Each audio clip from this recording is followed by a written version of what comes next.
महाभारत के इतिहास में एक ऐसा योद्धा हुआ जिसका जन्म ही संघर्ष से जुड़ा था।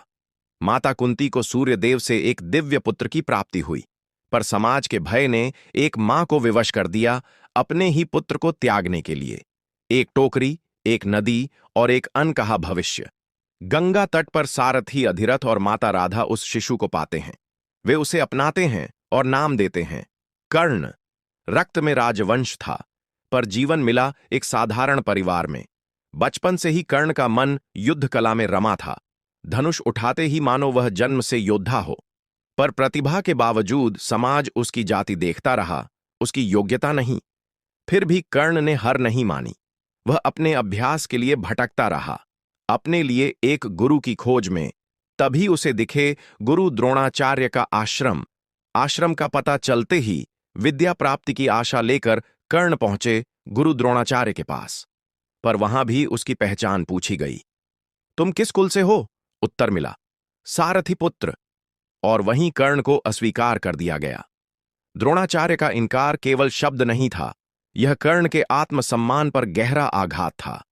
पर कर्ण ने क्रोध नहीं चुना, उसने संघर्ष चुना।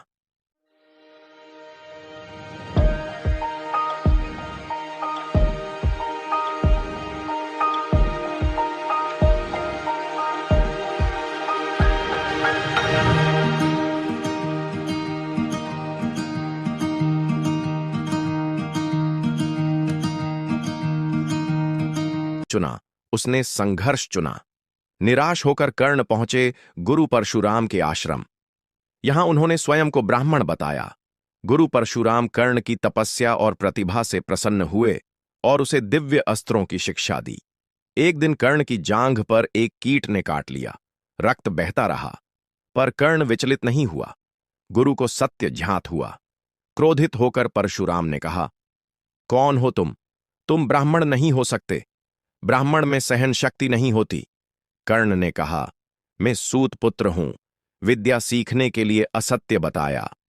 परशुराम जी ने क्रोध में आकर कहा, तुमने मुझे छल से विद्या ली है। युद्ध के समय तुम अपनी विद्या भूल जाओगे। ये श्राप इसलिए नहीं कि तुम सूत पुत्र हो, ये इसलिए है क्योंकि तुमने छलकर विद्या ली। अगर तुम मुझे अपनी व्यथा बताते तो मैं तुम्हें योग्य गुरु अवश्य देता, पर तुमने मेरा वचन तोड़ा है। राजसभा में अस्त्र शस्त्र की प्रतियोगिता चल रही थी। अर्जुन ने अपने पराक्रम से सभी को चकित कर दिया। तभी सभा में एक तेजस्वी योद्धा आगे बढ़ा, कर्ण। उसने अर्जुन को सीधी चुनौती दी। सभा में सन्नाटा छा गया। तभी प्रश्न उठा,